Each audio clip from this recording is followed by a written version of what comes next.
सो आज का टॉपिक है what are the factor affecting gender discrimination. So next है what is gender discrimination. Gender discrimination को समझने से पहले हम थोड़ा सा सेक्स और जेंडर को समझेंगे। ये बहुत बार आपके टेट एग्जाम पे भी पूछे गए हैं। सेक्स का मतलब होता है इट इज़ बायोलॉजिकली कंस्ट्रक्टेड, यानी जो बायोलॉजिकल जो डिफरेंसेस हैं बिटवीन मेल एंड फीमेल, इसे हम कहते हैं सेक्स। और जेंडर का मतलब होता है it is socially and culturally constructed, यानी जो सोसाइटी वाले जो रूल्स एंड रेगुलेशन बनाए हैं एक लड़का के लिए और एक लड़की के लिए, इसे हम कहते हैं जेंडर।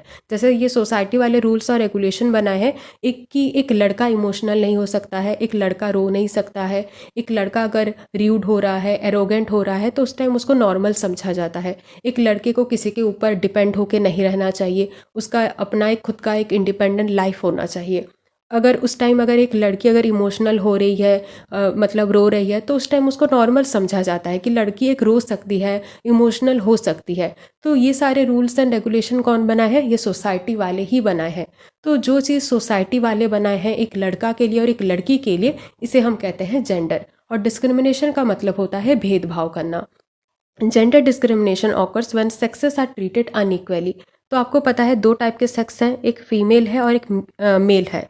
इन दोनों को जब हम एक अनइक्वल ट्रीटमेंट देते हैं, वो भी on the basis of their sex, इसे हम कहते हैं जेंडर डिस्क्रिमिनेशन। जैसे एजुकेशन के फील्ड पे अगर देखोगे तो अगर किसी के घर पे अगर लड़का और लड़की दोनों हैं तो पहले लड़के लोगों को ही मतलब एनकरेज किया जाता है कि तुम पढ़ाई करो, बेटी को बाद में पढ़ाएंगे। तो यहीं पे क्या हो रहा है कि एक को हम अपॉर्चुनिटी दे रहे हैं पढ़ने के लिए और एक को हम लोग अपॉर्चुनिटी ही नहीं दे रहे हैं, वो भी on the basis of their sex. इसे हम कहते हैं जेंडर डिस्क्रिमिनेशन, क्योंकि यहीं पे हम भेदभाव कर रहे हैं, वो भी on the basis of their sex. जैसे घर पे अगर मेहमान भी आए हैं तो लड़की लोगों को ही बोला जाता है कि मेहमान आए हैं, खाना दो, पानी दो। और उस टाइम मतलब एक लड़का अगर खाना दे रहा है, पानी दे रहा है, तो लोग मतलब हंसते हैं कि लड़का काम कर रहा है और लड़की बैठी है। तो इसी को ही हम कहते हैं जेंडर डिस्क्रिमिनेशन। जब हम भेदभाव करते हैं वो भी on the basis of the sex, इसे हम कहते हैं जेंडर डिस्क्रिमिनेशन। नेक्स्ट है gender discrimination is not based solely on gender differences but on how people are treated differently because of their sex. Gender discrimination का मतलब होता है कि किस तरह से लोग आपको ट्रीटमेंट कर रहे हैं, वो भी on the basis of their sex. जैसे किसी के घर पे अगर लड़का पैदा हुआ है तो उस टाइम उसको बस, ट्रक, फुटबॉल ला के देते हैं खेलने के लिए। पर अगर लड़की पैदा हुई है तो उसको डॉल ला के खेलने के लिए देते हैं, किचन सेट खेलने के लिए देते हैं। एक लड़के को हमारी सोसाइटी पे इनकरेज किया जाता है कि तुम एक डॉक्टर बनो, इंजीनियर बनो। पर अगर लड़की है तो उसको बोलते हैं कि नहीं, तुम घर का काम करो और घर संभालो। अगर पढ़ना भी है तो तुम वो ह्यूमैनिटी सब्जेक्ट पे पढ़ाई करो, आर्ट पे पढ़ाई करो, होम साइंस पे पढ़ाई करो। तो इसी को हम कहते हैं जेंडर डिस्क्रिमिनेशन, कि किस तरह से लोग आपको ट्रीटमेंट कर रहे हैं, वो भी on the basis of their sex. Next है it is defined as culturally and socially created differences between man and women. ये कहाँ से कंस्ट्रक्ट हुआ है? It is culturally and socially created, मतलब ये सोसाइटी वाले ही ये रूल्स एंड रेगुलेशन बनाए हैं बिटवीन मैन एंड वीमेन।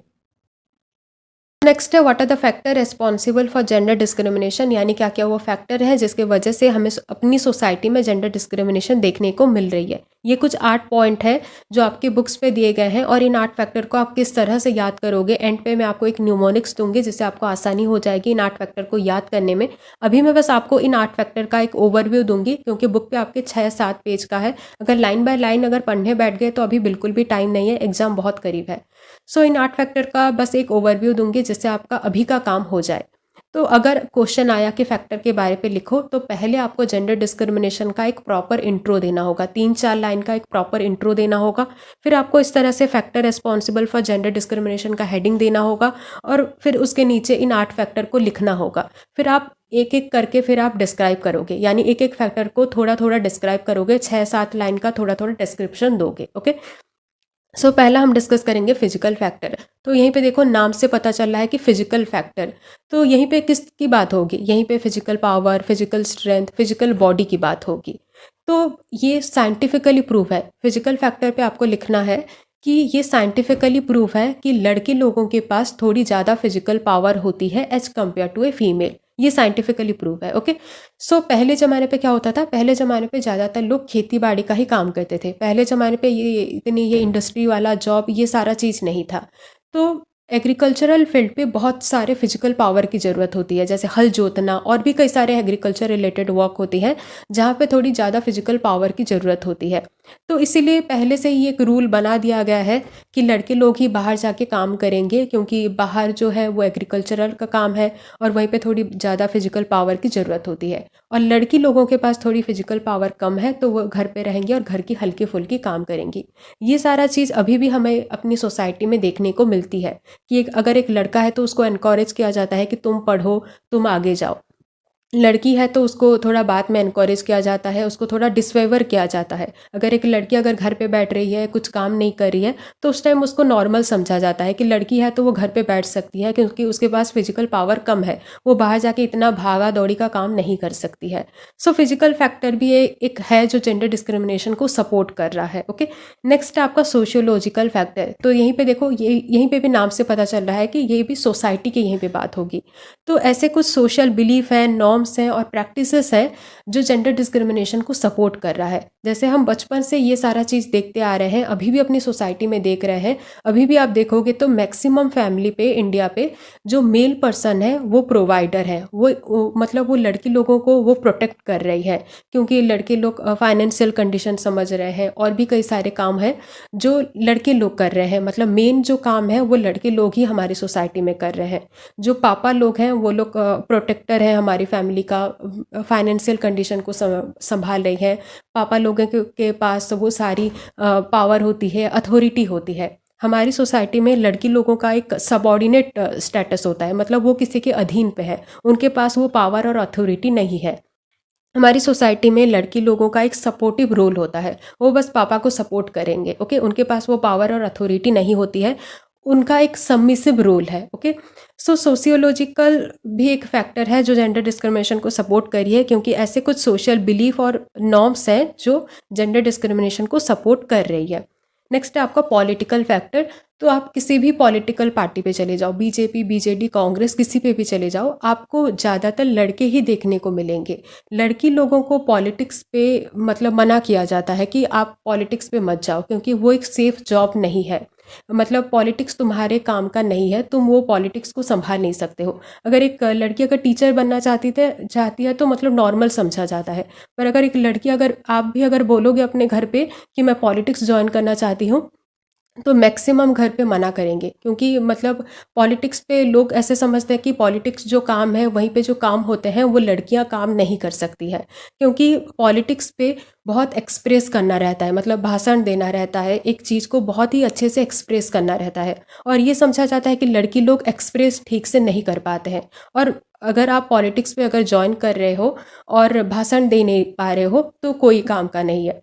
और पॉलिटिक्स पे बहुत बड़े बड़े डिसीजन भी लेने होते हैं, और ये समझा जाता है कि लड़की लोग डिसीजन लेने में अच्छी नहीं है। इसीलिए गवर्नमेंट आजकल बहुत वुमेन एजुकेशन को बहुत सपोर्ट कर रहा है, क्योंकि अगर लड़की अगर पढ़ेंगे तो मतलब अपने आप को ठीक से एक्सप्रेस कर पाएंगे, किसी चीज़ को एक्सप्रेस कर पाएंगे, अच्छा अच्छा डिसीजन ले पाएंगे, ताकि पॉलिटिक्स पे भी ये ज्वाइन कर पाएँ और उनको भी वो अपॉर्चुनिटी मिले कि वो पॉलिटिक्स पे ज्वाइन कर पाएँ। अगर पर आप आजकल अगर देखोगे तो काफ़ी हद तक मतलब सुधार हो चुका है, क्योंकि आजकल पंचायत पे और भी कई सारे ऐसे पॉलिटिक्स पे लड़की लोगों के लिए कुछ सीट रिजर्व किया जा रहा है, क्योंकि गवर्नमेंट चाहता है कि लड़की हर फील्ड पे काम करे। पर अगर लड़की अगर काम कर भी रही है पॉलिटिक्स पे, वहीं पे भी भेदभाव होता है कि अगर एक लड़की अगर पॉलिटिक्स पे है तो वहीं पे एक लड़की को बोला जाता है कि तुम रेप केसेस के बारे में बात करो, डाउरी प्रथा के बारे में बात करो। कभी लड़की लोगों को ये नहीं बोला जाता है कि हमारे देश की आर्थिक स्थिति इतनी घट क्यों रही है, हमारे फॉरेन कंट्री के साथ रिलेशन क्यों अच्छा हो रहा है, क्यों अच्छा नहीं हो रहा है। इन सारे के बारे पे बात करने के लिए लड़की लोगों को कभी बोला नहीं जाता है, क्योंकि ये सारे बड़े बड़े डिसीजन हैं और ये समझा जाता है कि लड़की लोग ये सारा काम नहीं कर सकते हैं। सिर्फ लड़की लोगों को पॉलिटिक्स पे रेप केसेस, डाउरी केसेस और जो लड़की लोगों के केसेस होते हैं वहीं पे ही बात करो, उनको बोला जाता है। पॉलिटिकल भी एक फैक्टर है जो जेंडर डिस्क्रिमिनेशन को सपोर्ट कर रहा है, क्योंकि पॉलिटिकल फील्ड पे लड़की लोगों को वो अपॉर्चुनिटी नहीं मिल रही है। ओके, नेक्स्ट है आपका इकोनॉमिक फैक्टर। तो इकोनॉमी वर्ड जहाँ पे भी आ जाएगा तो आपको ध्यान पे रखना है कि अभी प्रॉपर्टी, बिजनेस और पैसे की बात होगी। तो आपको पता है कि लड़की लोग जितना भी घर का काम करती हैं वो सारे अनपेड होती हैं, यानी उन काम के लिए उनको पैसा नहीं मिलता है। जैसे हमारे घर पे, मेरे घर पे भी मम्मी जितनी भी काम करती हैं उन काम के लिए उनको पैसा नहीं मिलता है, पर पापा जो बाहर काम करते हैं उन काम के लिए उनको पैसा मिलता है। ये आप अपनी सोसाइटी में देख रहे होगे। मतलब हालात तो अभी बहुत सुधर गए हैं, पर अभी भी ये सारी चीज़ें हमारी सोसाइटी में है, इसीलिए हम ये सारी चीज़ को डिस्कस कर रहे हैं। ओके, सो लड़कियां जितना भी घर का काम कर रही हैं वो सारा अनपेड है, और लड़के जितना भी बाहर का काम कर रही हैं वो सारे उनके लिए, मतलब उन काम के लिए उनको पेमेंट मिलता है। तो इकोनॉमी भी एक फैक्टर है जो जेंडर डिस्क्रिमिनेशन को सपोर्ट कर रहा है, क्योंकि लड़की लोगों के पास पैसा नहीं है, वो सेल्फ सफिशिएंट नहीं है। अगर उनको कुछ खरीदना है तो पापा लोगों से ही बोलते हैं, या फिर और कोई मेल पर्सन को बोलते हैं कि मुझे ये खरीदना है। वो लोग और किसी के ऊपर डिपेंड होकर रह रहे हैं, वो अपना एक सेल्फ सफिशिएंट नहीं है क्योंकि उनके पास पैसा नहीं है। सो इकोनॉमी भी एक फैक्टर है जो जेंडर डिस्क्रिमिनेशन को सपोर्ट कर रहा है। तो यहीं पे आप और एक चीज़ भी लिख सकते हो कि सपोज एक लड़की की शादी हो गई और वो और किसी के यहाँ चली गई है, तो अगर उसका अगर और कहीं दूर पे अगर जॉब है तो उसको बोला जाता है कि जॉब छोड़ दो, क्योंकि इतना दूर तुम आ जा नहीं सकते हो। अगर गए भी वहीं पे तो तुम अपने घर को नहीं संभाल सकते हो, अपने बच्चे को नहीं संभाल पाओगे। तो उस टाइम लड़की लोगों को बोला जाता है कि तुम जॉब छोड़ दो, पर लड़के लोगों को कभी ये बोला नहीं जाता है कि तुम अपना जॉब छोड़ दो और घर पे रहो, घर संभालो। तो ये भी एक है जो जेंडर डिस्क्रिमिनेशन को सपोर्ट कर रहा है। नेक्स्ट है आपका लीगल फैक्टर, यानी कानून भी एक फैक्टर है जो जेंडर डिस्क्रिमिनेशन को सपोर्ट कर रहा है। हमारी कंट्री पे तो बहुत हालत सही है, हमारे इंडिया की गवर्नमेंट ऐसे जेंडर डिस्क्रिमिनेशन को सपोर्ट नहीं कर रहा है, उल्टा वुमेन एजुकेशन को और स्ट्रेंथन कर रहा है, वुमेन एजुकेशन को प्रमोट कर रहा है। जैसे सर्व शिक्षा अभियान है, राष्ट्रीय माध्यमिक शिक्षा अभियान है, कस्तूरबा बालिका विद्यालय है। ये ऐसे कुछ स्कीम्स हैं जो गवर्नमेंट की तरफ से बनाए गए हैं जो गर्ल्स एजुकेशन को प्रमोट करता है। हमारी कंट्री पे ये भी आप देखे होंगे कि ऐसे बड़े बड़े एग्जाम आप अगर देने जाओगे तो वहीं पे लड़की लोगों के लिए कुछ सीट रिजर्व किया जाता है, क्योंकि हमारे गवर्नमेंट को भी पता है कि इनकी पढ़ाई लिखाई के बारे पे ज़्यादा लोग सोचते नहीं है, और अगर मैं भी अगर नहीं सोचूंगा तो ये लोग और पीछे चले जाएंगे, और हमारा सोसाइटी एक ऐसा हो जाएगा कि कुछ लोग ही आगे जाएंगे और कुछ लोग बहुत पीछे चले जाएंगे। इसीलिए government SC ST backward classes, women के लिए और डिसेबल पर्सन के लिए कुछ सीट रिजर्व कर रहा है, ताकि सभी लोग पढ़ेंगे और सभी लोग बढ़ेंगे। ये आप एक लाइन सुने होंगे कि सभी पढ़ेंगे और सभी बढ़ेंगे। गवर्नमेंट ये नहीं चाहता है कि हमारी सोसाइटी के सिर्फ कुछ लोग ही आगे जाएं और कुछ लोग बहुत पीछे चले जाएं। ओके, सो ये तो हो गए इंडिया की बात। पर कुछ कंट्री है जो डायरेक्टली ये जेंडर डिस्क्रिमिनेशन को सपोर्ट कर रही है। हमारे कंट्री पे गवर्नमेंट ये सारी चीज़ को सपोर्ट नहीं कर रहा है, और गवर्नमेंट अगर सपोर्ट करता तो मुझे लगता है कि आजकल जो इतना विमेन लोग जो पढ़ाई लिखाई कर रहे हैं, इतना जो आगे जा रहे हैं, वो कुछ भी नहीं होता, उल्टा वो लोग और पीछे चले जाते। सो कुछ कंट्री के ऐसे रूल्स हैं, जैसे एक मतलब कुछ कंट्री है वहीं पे ऐसा रूल है कि अगर आप एक लड़की हो और आपकी शादी हो गई कहीं पे, तो वहीं पे आपके हस्बैंड को ये अधिकार दिया जाता है, मतलब ये कानूनी के तौर पे ये अधिकार दिया जाता है कि वो अपने वाइफ को मना कर सकता है कि तुम काम पे मत जाओ, मतलब बाहर जॉब मत करो और घर पे रह के सिर्फ घर का काम करो। तो यहीं पे क्या हो रहा है, यहीं पे कानून ही सपोर्ट कर रहा है, कानून ही हस्बैंड को सपोर्ट कर रहा है कि तुम अपनी वाइफ को मना कर सकते हो कि वो बाहर पे वो काम ना करे और घर पे रहे और घर का काम संभाले। तो यहीं पे क्या हो रहा है, यहीं पे कानून ही सपोर्ट कर रहा है। तो अगर कानून अगर सपोर्ट करेगा तो आप खुद ही सोचो कि देश की हालत क्या होगी।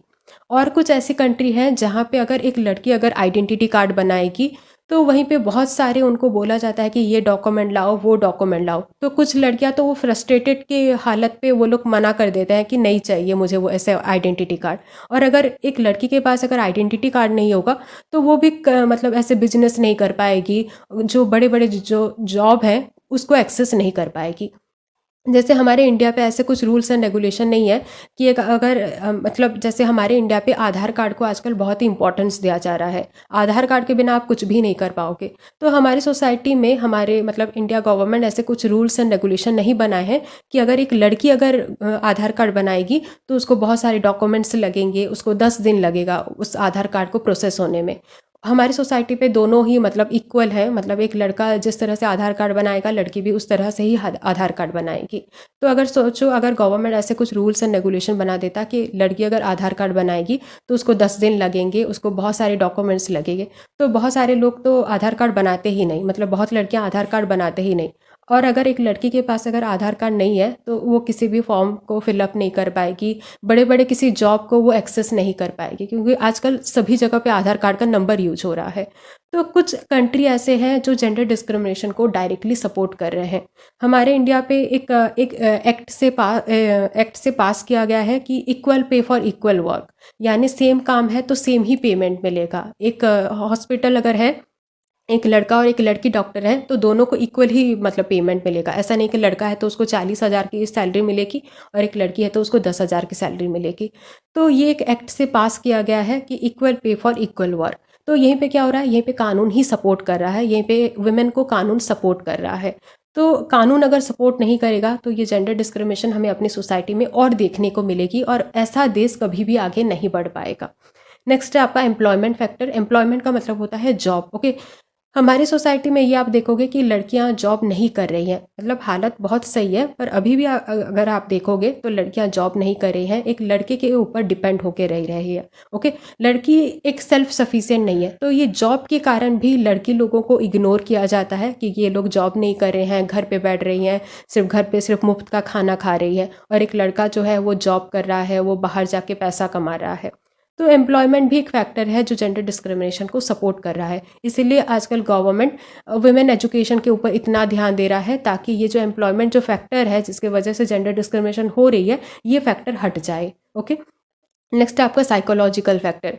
मतलब ऐसे कुछ सर्वे ऐसे हुई है जहाँ पे ये पता चला है कि लड़कियाँ जो है वो फाइन आर्ट्स पे बहुत ही अच्छी रहती है, इसलिए लड़के लोगों को बोला जाता है कि तुम ड्राइंग करो, पेंटिंग करो, क्योंकि तुम्हारा फाइन आर्ट बहुत ही सही है। और लड़के लोगों को फाइन आर्ट मना किया जाता है, क्योंकि उनका जो फाइन आर्ट का जो दिमागी जो है मतलब ब्रेन का ऐसे कुछ सेक्शन होती है जहाँ पे ये चीज़ बहुत डेवलप हुआ रहता है, वो चीज़ थोड़ा कम डेवलप हुआ रहता है।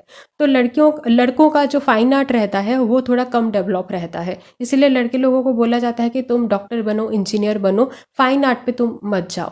पर मुझे लगता है कि साइकोलॉजिकल फैक्टर मतलब अगर आप ठीक से देखोगे तो ये फैक्टर हट जाना चाहिए, क्योंकि आजकल लड़के भी डांस कर रहे हैं, फाइन आर्ट पे कितना अच्छा काम कर रही है। तो मुझे नहीं लगता कि साइकोलॉजिकल एक फैक्टर होना चाहिए। और बुक पे भी आपका है कि साइकोलॉजिकल फैक्टर को उतना इम्पोर्टेंस नहीं दिया गया है, पर ऐसा कुछ फैक्टर है, इसीलिए मैं आपको बता दी, क्योंकि बुक पे ये एक नाम मेंशन किया गया है, साइकोलॉजिकल फैक्टर। नेक्स्ट है आपका रिलीजियस फैक्टर, यानी धर्म भी आपको मतलब ये जेंडर डिस्क्रिमिनेशन को सपोर्ट कर रहा है। जैसे अगर हम पहले क्रिश्चियन धर्म पे चले जाते हैं, तो क्रिश्चियन धर्म पे पहले ये था कि क्रिश्चियन धर्म पे एक पोस्ट होता है क्लर्गी का पोस्ट, मतलब जैसे मंदिर पे पुजारी लोग होते हैं ना, जो मंदिर का मतलब काम संभालते हैं, पूजा वूजा करते हैं, रिलीजियस वर्क को संभालते हैं। क्रिश्चियन धर्म पे भी एक क्लर्गी का पोस्ट होता है जो रिलीजियस वर्क को संभालते हैं। तो पहले ज़माने पे ये था कि क्लर्गी का जो पोस्ट है वो सिर्फ लड़का ही करेगा, लड़की बिल्कुल भी नहीं करेगी। तो यहीं पे क्या है, धर्म भी एक सपोर्ट कर रहा है जेंडर डिस्क्रिमिनेशन को। फिर हम चलते हैं इस्लाम धर्म पे। इस्लाम धर्म पे कुरान जो बुक है, उनका जो होली बुक है, वहीं पे कुछ जगह ये डायरेक्टली मेंशन किया गया है कि जो लड़के हैं वो प्रोटेक्टर हैं वुमेन के, वो प्रोवाइडर है वुमेन के। तो हम किन चीज़ को प्रोटेक्ट करते हैं, जो वीक चीज़ें रहती है उनको ही हम प्रोटेक्ट करते हैं। तो यहीं पे भी मतलब ये बोला गया है कि लड़का जो है उसके पास वो मतलब वो पावर अथॉरिटी होनी चाहिए, वो लड़कियों की प्रोटेक्टर होना चाहिए, उसको लड़कों मतलब लड़कियों को सपोर्ट करना चाहिए। और जो लड़कियां हैं वो हमारे सोसाइटी में एक उनका एक सबऑर्डिनेट स्टेटस है, वो किसी के अधीन पे रह सकती है। तो कुछ कुछ ऐसे कुछ धर्म पे कुछ भी ऐसे बातें किया गया है जहाँ पे लड़कियों की जो स्टेटस है वो एक बहुत ही लो तरीके से दिया गया है। ओके, नेक्स्ट हम चलते हैं हिंदू धर्म पे। हिंदू धर्म पे भी अगर आप उठा लोगे रामायण को, महाभारत को, वहीं पे भी लड़कियों को एक मतलब अलग तरीके से पोर्ट्रे किया गया है कि एक जैसे सीता माँ है रामायण की, मतलब वो एक मतलब बहुत ही आज्ञाकारी होनी चाहिए। उनके मतलब ऊपर भी बहुत देखोगे, रामायण को अगर आप ठीक से देखोगे तो उनके ऊपर भी बहुत सारे जुर्म हुए हैं। जैसे लास्ट पे उनका हुआ था कि मतलब उनको मतलब कोई उनको बोल दिया था कि राम भगवान को कि तुम्हारी वाइफ शायद प्योर नहीं है, क्योंकि वो रावण के साथ रह के आई है। तो राम भगवान उनको निकाल दिए थे। तो मतलब उनके ऊपर भी कई सारे जुर्म हुए हैं, पर वहीं पे भी मतलब ऐसा नहीं कि सीता माँ मतलब राम भगवान को मार दिए हैं। वहीं पे भी मतलब सीता माँ को एक बहुत ही मतलब वो सहनशीलता मतलब एक बहुत ही आज्ञाकारी लड़की को तरह से पोर्ट्रे किया गया है कि लड़कियों को ऐसा ही रहना चाहिए। मतलब उनके ऊपर अगर जुर्म हो भी रही है तो फिर भी वो बोलना नहीं चाहिए, एक मतलब दबे होके रहना चाहिए। महाभारत को भी अगर आप उठा लोगे, वहीं पे भी लड़की लोगों को एक बहुत ही अच्छे वे पे पोर्ट्रे किया गया है। मैं ये नहीं बोल रही हूँ कि रिलीजियस मतलब गलत तरीके से पोर्ट्रे किया गया है, मतलब एक अच्छे तरह से पोर्ट्रे किया गया है, पर हम वो काम खराब कर दे रहे हैं। ओके, मतलब हम उसको गलत चीज़ पे ले रहे हैं कि लड़कियां हैं तो यही काम करेगी, लड़का है तो यही काम करेगा।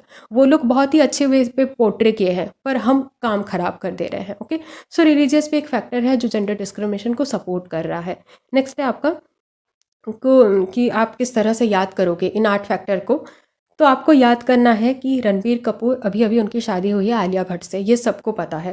तो रणबीर कपूर आलिया भट्ट को एक फूल भेजना चाहते हैं क्योंकि अभी नई नई शादी हुई है। तो वो कहाँ पे गए? पोस्ट ऑफिस पे गए। ओके, उस फूल को एक एनवलप के अंदर रख के पोस्ट ऑफिस पे गए क्योंकि उनको भेजना था आलिया भट्ट के पास। फिर आपको पता है कि आजकल बिना पैसे का कुछ काम नहीं होता है, और ये तो वैसे भी बहुत बड़ी सेलिब्रिटी है।